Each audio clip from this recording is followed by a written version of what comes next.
Protesters were out again in the capital Bogota to pressure authorities to end police brutality.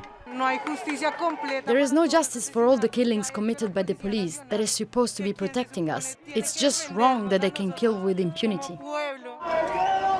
After 2 days of violent demonstrations that left at least 13 people dead, Colombia's defense minister acknowledged the killing of Javier Ordóñez that sparked the riots. I apologize on behalf of the National Police for any violations of the law or regulations by any member of the force. But the minister didn't address the role of the police in the deaths that occurred during the protests. The mayor of Bogota, Claudia Lopez, said the police wasn't authorized to fire on protesters, insisting they were disobeying direct instructions. The mayor's office has documented 119 complaints of police abuse, 119 in 48 hours.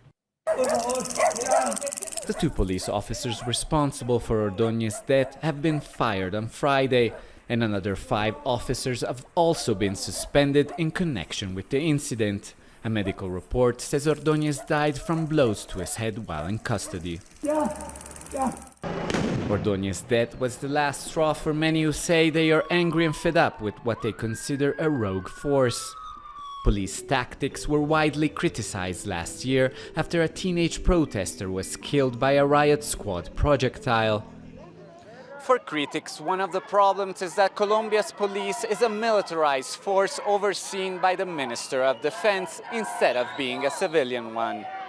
A group of congressmen have drafted a reform bill to address the abuses, but they say major reform is necessary to change how agents are recruited, trained, and the kind of weapons they use.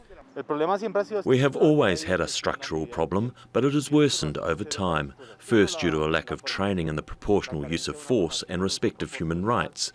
Second, due to an internal disciplinary system that doesn't work. And third, the fact that they are judged by a military jurisdiction with more than a 90% rate of impunity.